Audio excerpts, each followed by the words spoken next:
મારી channel health હેબિટ્સમાં આપનું સ્વાગત છે. મિત્રો, હું છું ડોક્ટર રોનક ભીમાણી અને આજે લઈને આવ્યો છું ફણગાવેલા મગ ખાવાથી શું ફાયદા થાય છે. ઘણા બધા લોકો આપણને સલાહ આપતા હોય છે કે દરરોજ સવારમાં ઉઠીને મગ ખાવા જોઈએ, ચણા ખાવા જોઈએ, પણ મિત્રો હકીકતમાં તે શું આપણા શરીરમાં ફેરફાર કરે છે અથવા તો શું ફાયદા થાય છે ખાવાથી, તે સમજવા માટે અમારો વિડીયો છેલ્લે સુધી જુઓ. પહેલું છે, ફાસ્ટિંગ પછી ઉર્જા પ્રદાન કરે છે. રાતભરના ફાસ્ટિંગ બાદ સવારમાં ઉઠીને ફણગાવેલા મગ ખાવાથી તરત જ ઉર્જા પ્રદાન થાય છે. તેમાં રહેલા કાર્બોહાઈડ્રેટ, પ્રોટીન્સ અને વિટામિન શરીરને ઉર્જાવાન રાખે છે. બીજું છે, શ્રેષ્ઠ પાચન માટે. સવારે ફણગાવેલા મગ ખાવાથી પાચન તંત્ર સક્રિય થાય છે. ફણગાવેલા કઠોળમાં રહેલા ફાઇબર્સ કે જે કબજિયાતને દૂર કરે છે તેમજ આંતરડાને સ્વચ્છ રાખે છે. ત્રીજું છે, વજન ઘટાડવા માટે મદદરૂપ. ફણગાવેલા કઠોળમાં ઓછી કેલરી અને વધુ પ્રોટીન હોવાને હિસાબે તે શરીરને તૃપ્તિ આપે છે અને અજાણ્યે વધુ ખાવાથી શરીરને રોકે છે કે જે વજન ઘટાડવા માટે મદદરૂપ થાય છે. ચોથું છે, રોગ પ્રતિકારક શક્તિમાં વધારો કરે છે.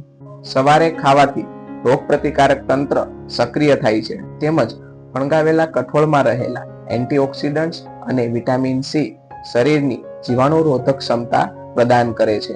પાંચમું છે, મેટાબોલિઝમ સુધારે છે. ફણગાવેલા કઠોળ મેટાબોલિઝમને તેજ કરે છે, જેના કારણે ખોરાકનું પાચન અને શક્તિનું રૂપાંતર ઝડપી બને છે. છઠ્ઠું છે, હજમતા અને તાજગી આપે છે. ફણગાવેલા કઠોળમાં રહેલા પોષક તત્વો અને હળવાશ શરીરને હલકું અને તાજું બનાવે છે, જેથી દિવસની શરૂઆત સારી રીતે થઈ શકે છે. સાતમું છે, ડાયાબિટીસ માટે લાભદાયી. ફણગાવેલા કઠોળની ગ્લાયસેમિક ઇન્ડેક્સ નીચી હોવાના કારણે સવારમાં કઠોળનું સેવન કરવાથી આપણા શરીરનું બ્લડ શુગર લેવલ સંતુલનમાં રહે છે.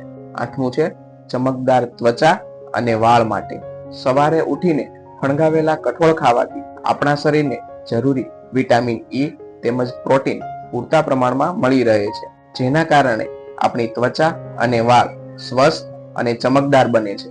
નવમું છે, હૃદય આરોગ્ય માટે શ્રેષ્ઠ. સવારે ઉઠીને ફણગાવેલા કઠોળ ખાવાથી આપણા શરીરમાં લોહીનું સંચાર સુધરે છે તેમજ કોલેસ્ટ્રોલ નિયંત્રિત રહે છે, જે હૃદય માટે લાભદાયી છે. મિત્રો, સવારે ઉઠીને ફણગાવેલા કઠોળ ખાવાના ફાયદા તો જોયા, પણ હવે કેવી રીતે લઈ શકાય તે જોઈએ. તો મિત્રો, ચાટ અથવા તો નમક મસાલા ઉમેરીને સ્વાદિષ્ટ બનાવીને ફણગાવેલા કઠોળને લઈ શકાય છે. મિત્રો, અમારો આ વિડીયો તમને પસંદ આવ્યો હોય તો વધુમાં વધુ લોકોને શેર કરો તેમજ લાઈક અને સબસ્ક્રાઇબ કરો.